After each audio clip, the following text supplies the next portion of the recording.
In here on Live Impact News on WCNC+. Crisis has been defeated. Prices paid to American businesses for goods and services were flat in June, which is lower than all 50 forecasters in the Bloomberg survey predicted. And core inflation, which is the best measure of inflation, came in lower than expected again in the month of June. Since President Trump took office, core inflation has tracked at just 2.1% overall and has come in below or at economists' expectations every single month. Wages are growing at a strong pace and prices are falling for everyday Americans. We also saw prices for new and used vehicles and airfares drop last month. In addition, prices for gas, fuel oil, energy commodities, hotels, airfare, public transportation, and fresh vegetables are all down over last year. As we said all along, trust in President Trump. The American dream is back, and everyday families are already reaping the benefits of this incredible economic turnaround in just 6 months. President Trump has ended the era of economic surrender and implemented powerful tariffs to stand up for our workers and businesses and rebalance America's trading agreements. Despite all of the doom casting from the so-called experts claiming that these tariffs would be the end of the world as we know it, the opposite has occurred. Tariffs are not inflationary, as President Trump has said all along. In reality, tariffs are a source of massive revenue. We're seeing trillions of dollars in private investment pour into our country right now because the companies around this world want to make their products right here with American labor and not have to pay any tariffs at all. Customs and tariff revenue has already totaled more than $113 billion since President Trump entered office, helping to lead a budget surplus in June for the first time in nearly a decade. We are truly entering a golden age as a result of these pro-growth and America First trade policies. On another matter, yesterday in the East Room, the President was proud to sign the Halt All Lethal Trafficking of Fentanyl Act into law, surrounded by angel families to help finally end the devastating fentanyl crisis that has ravaged millions of Americans. Under the Halt Fentanyl Act, anyone who possesses, imports, distributes, or manufactures any illicit fentanyl-related substances will be subject to criminal prosecution in the same manner as any other Schedule I controlled substance.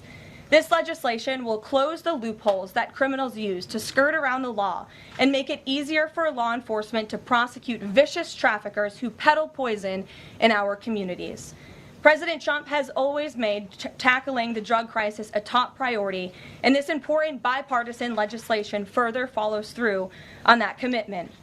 The complete and total success at our southern border that many in the media in this room continue to ignore is another example of the president keeping his word to families who have lost loved ones due to fentanyl, and it's another win for the American people. Customs and Border Protection just released the final operationalized stats for the month of June, and I must highlight some of these incredible numbers. There were only 6,072 Southwest apprehensions in June, 15% lower than the previous record that this president set in the month of March. To put that in perspective, the Biden administration routinely saw the same number of encounters in a single day, and on many days that number was more than 10,000 apprehensions at the Southwest border. There were also 0 illegal aliens released along the Southwest border for the second consecutive month in a row. President Trump promised to end the illegal alien invasion, and he has delivered on that promise to the American people in record time. With the border sealed, deportations are ramping up. This past weekend, our brave ICE agents were arresting violent criminal illegal aliens all across the country. ICE Atlanta arrested an illegal alien from Mexico, convicted of attempted rape of a child in North Carolina. ICE Baltimore arrested an illegal alien from Guatemala who was previously convicted for sexual abuse of a minor in Maryland. ICE Houston arrested a criminal illegal alien from Mexico whose previous conviction includes aggravated sexual assault of a child in Texas. ICE Salt Lake City arrested a 32-year-old illegal criminal alien from Mexico who was previously convicted for child abuse and injury. ICE Baltimore arrested a criminal illegal alien from El Salvador convicted in Maryland for possession of child pornography. And ICE San Antonio arrested a criminal illegal alien from Mexico convicted of aggravated sexual assault in Texas. The men and women of ICE are heroes. They are putting their lives on the line every day to get the worst of the worst, these types of criminals, out of our communities and out of our country. And the President continues to strongly have the backs of all ICE agents who are doing their jobs to keep all of us, including everyone in this room, safe. The facility, one second. In other news, following President Trump's bold executive actions protecting American children from irreversible chemical and surgical mutilation, the largest provider of these barbaric practices will now be closing its doors. The facility in Los Angeles, California, is just the latest facility downsizing or eliminating their irreversible and harmful services that feed into the lie that you can somehow change a child's sex. The Biden administration peddled dangerous policies that defied medical science in favor of radical transgender ideology. But President Trump has put an end to that to ensure America's children's innocence is protected and our children can lead healthy and productive lives. Finally, last night, Senate Republicans passed President Trump's $9 billion Recisions package. This will help restore fiscal sanity in our country by rescinding billions in wasteful foreign aid and finally ending taxpayer funding for PBS and NPR, two media organizations that have ridiculously used federal dollars to push a partisan left-wing agenda for many years. The House should pass this rescissions package immediately and send it to the President's desk for signature. On another note, I know that many in the media have been speculating about bruising on the President's hand and also swelling in the President's legs. So in the effort of transparency, the President wanted me to share a note from his physician with all of you today. In recent weeks, President Trump noted mild swelling in his lower legs. In keeping with routine medical care and out of an abundance of caution, this concern was thoroughly evaluated by the White House medical unit. The President underwent a comprehensive examination, including diagnostic vascular studies. Bilateral lower extremity venous Doppler ultrasounds were performed and revealed chronic venous insufficiency, a benign and common condition, particularly in individuals over the age of 70. Importantly, there was no evidence of deep vein thrombosis or arterial disease. Laboratory testing included a complete blood count, comprehensive metabolic panel, coagulation profile, D-dimer, B-type natriuretic peptide, and cardiac biomarkers. All results were within normal limits. An echocardiogram was also performed and confirmed normal cardiac structure and function. No signs of heart failure, renal impairment, or systemic illness were identified. Additionally, recent photos of the President have shown minor bruising on the back of his hand. This is consistent with minor soft tissue irritation from frequent handshaking and the use of aspirin, which is taken as part of a standard cardiovascular prevention regimen. This is a well-known and benign side effect of aspirin therapy. And the President remains in excellent health, which I think all of you witness on a daily basis here. So the President wanted me to share that note with all of you. I'm happy to take further questions on it. We will provide the memorandum from the President's physician to all of you, as we always do. And we'll get to questions. Here in our new media seat, we have Frank Corva, who's the White House correspondent for Bitcoin Magazine, which comes at a timely week with crypto legislation moving across Capitol Hill. So why don't you kick us off, Frank, and thanks for being with us. Thank you so much. We appreciate it, Ms. Leavitt. Sure.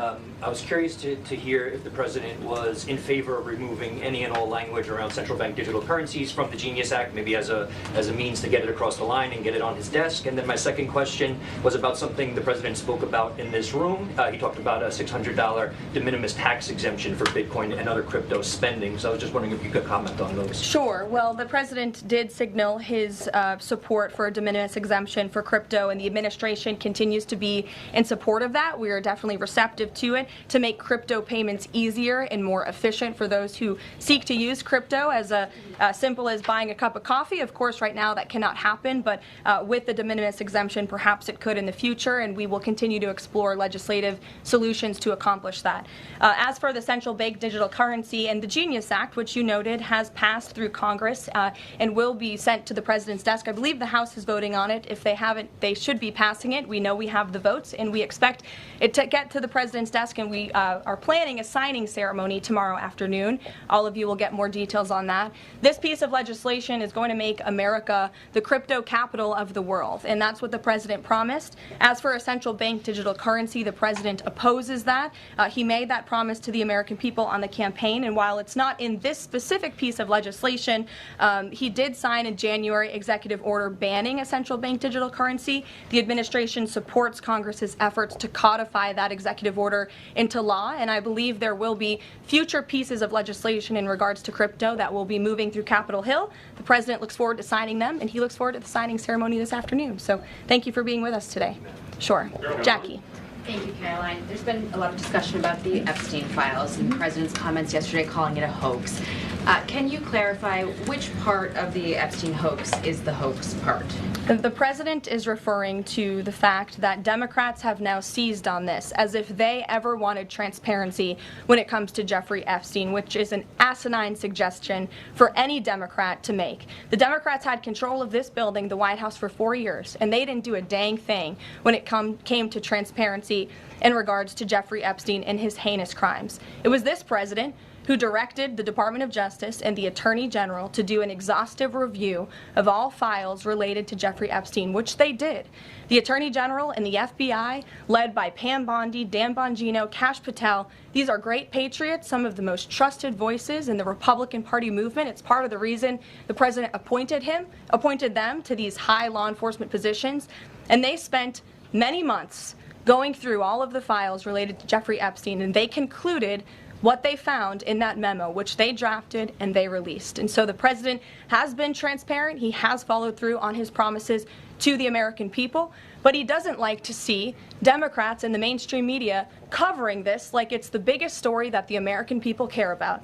The president has been working so hard this week. On Tuesday, he went to Pennsylvania, where he secured $90 billion in investments for the Commonwealth, for the people of that state. After that, he came back to the Oval Office at 8 p.m. He went in there to whip votes to get the Genius Act signed into law, and because of his efforts, that bill is now going to be signed and passed. The following day, yesterday, he meets with a foreign leader, the King of Bahrain, to secure more investments into this country. And then yesterday afternoon, the president is in the East Room of the White House mourning with parents who have lost their children because of fentanyl, signing a bipartisan piece of legislation. And not a single cable network in this country took that event live and covered that event like they should. Those are the issues the president cares about. What could be more important to the American people than helping families who have lost their children? Those are the issues this president is going to remain focused on. I understand he wants to move on from the story, but you do have some prominent figures, including the Senate Majority Leader, the House Speaker, voicing support for the files to come out. Representative Massey collecting signatures that would force a discharge petition for a vote on the floor for this.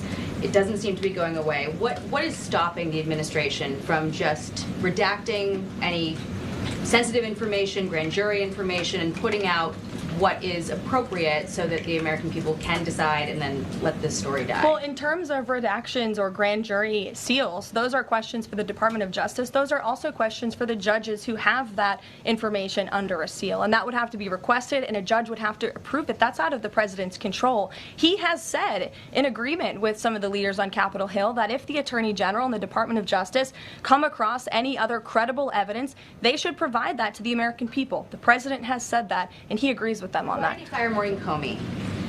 The Department of Justice did, and I would defer you to them. Dasha.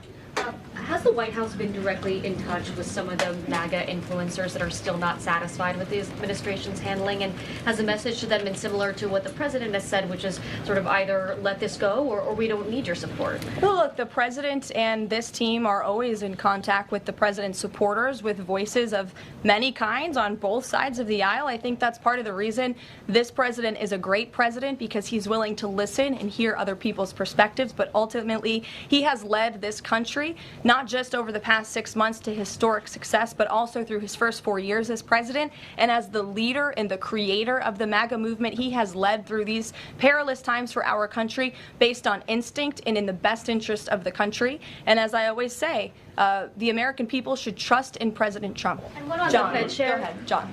Thanks a lot, Caroline. The president on Monday announced that if there's not compliance with Russia within 50 days, there would be increased tariffs. Can you explain how that works, first of all? What happens if Russia doesn't end its war with Ukraine in 50 days? Well, in 50 days, as the president clearly laid out, if there is not a ceasefire agreement or a peace deal within that time frame, if Russia refuses to legitimately agree to a ceasefire, then they will face very steep tariffs, and they will also face secondary sanctions. So countries that are purchasing oil from Russia will be sanctioned as well, and of course that will do deep damage to Russia's economy. And I would just add that the president wants this war to end with a diplomatic solution. He's been pushing for it.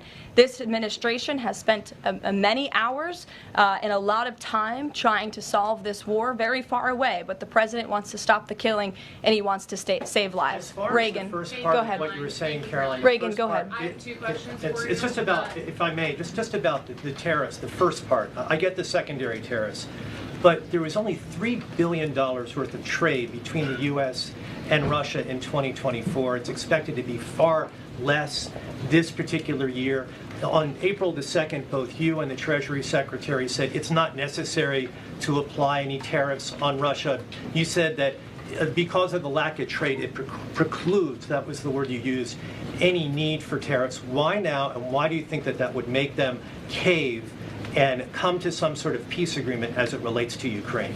$3 billion is still a lot of money, John, and it's not just tariffs, it's the secondary sanctions as well that will be implemented in 50 days. Reagan. Thanks, Caroline. I have two questions for you. Sure. First on Congress. Congresswoman Salazar introduced legislation that would give some illegal immigrants in the country a path to citizenship. 10 Republicans signed on to what she's calling the Dignity Act.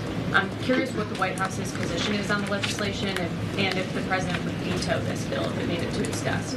From my understanding, the White House nor the president has actually read through this legislation. We've been focused on, of course, the One Big Beautiful Bill, which passed, which is another historic accomplishment of this president in record time, the Genius Act this week, the Recisions package. That's been the focus of the White House, but the president has made it very clear he will not support amnesty for illegal aliens in any way.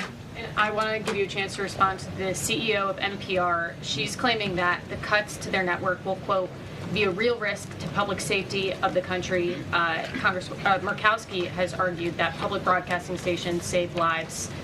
Could you respond to these concerns? The NPR CEO said cutting NPR will be a risk to public safety. I am not sure how NPR helps the public safety of our country, but I do know that NPR, unfortunately, has become really just a propaganda voice for the left. Just a few examples for you. In 2020, NPR refused to cover the Hunter Biden laptop scandal in the run-up to the election. They said their assertions don't amount to much, writing they did not want to waste the listeners' and readers' time on stories that are just pure distractions. That does not sound like an unbiased opinion. That sounds like a partisan opinion to me. And this is a taxpayer-funded organization. In 2018, that same CEO that you're talking about called the president in the Oval Office, who nearly 80 million Americans elected, she called him racist, shared a photo of herself wearing a Biden for President campaign hat, serves on the board of a Soros-funded activist group. In 2020, PBS's White House correspondent at the time characterized President Trump's speech then at Mount Rushmore as a love letter to white resentment, promoting the myth of America. In 2017, PBS devoted an entire panel talking about what it means to be woke and white privilege. In 2023, PBS's Washington Week roundtable covered up Joe Biden's clear mental divide. That's actually quite the clip. I would encourage all of you to look at it. These are not honest news organizations. These are partisan, left-wing outlets that are funded by the taxpayers. And this administration does not believe it's a good use of the taxpayers' time and money. Ed Lawrence. Yeah, thanks, Carol. I want to ask you about the Federal Reserve. So does the president believe that the slightly restrictive monetary policy stance right now, could that cause an economic slowdown? And if he does believe that, when? What pause are you referring to? No, could the stance of the monetary policy is slightly restrictive. Does the president believe that that stance, the slightly restrictive stance, could cause an economic slowdown in itself? I haven't heard the president discuss that specifically, but what I do know in regards to the Federal Reserve is the president's been very transparent about his displeasure with both the policies and the management of the Fed, and he spoke about that to all of you pretty extensively in the Oval Office yesterday. Yeah, and last month, one more if I could. Last month, the Canadian Prime Minister said the president had agreed to a July 21st deadline to sort of work towards a trade agreement. That's 4 days from now. Could there be a trade agreement with Canada in 4 days? Well, look, we'll see. The trade team continues to be very active in our conversations and discussions with Canada. The president himself has said, unfortunately, our neighbors to the north have been pretty difficult to deal with when it comes to matters on trade. But in trade, generally speaking, as you know, 25 countries have received letters thus far from the president directly with his big, beautiful signature on them, from Japan to Korea, South Africa, Kazakhstan, Malaysia, just a few countries, and Canada also received a letter for 35%. With that said, if countries want to have legitimate further discussions, the Trump administration and the president's trade team are willing to have further talks, but these letters these countries have been receiving are the deals. And as the president has said, those deals will be made. They are tailor-made to each and every country based on the United States' concerns and what's in the best interest of the American worker and the American people. Charlie, go ahead. Thank you, Caroline. No, I called on Charlie, but Deanna, you can go ahead too. Go ahead. The president said that he floated the idea of a special prosecutor in the Epstein case. Can you confirm that? And has he asked the Attorney General to do this, to appoint a special prosecutor to look it over? Well, the idea was floated from someone in the media to the president. The president would not recommend a special prosecutor in the Epstein case. That's how he feels. And as for his discussions with the Attorney General, I'm not sure. Deanna. Caroline. Thank you so much. Do you know what the president's reaction was to Mike Johnson saying that he wants additional files released, the Epstein files? Was there a conversation with Mike Johnson about that following his comments? I won't discuss the president's private conversations with the Speaker of the House, but as I answered to Jackie's question earlier, the president has said if the Attorney General and the Department of Justice and the FBI have any more credible evidence in regards to Jeffrey Epstein's crimes,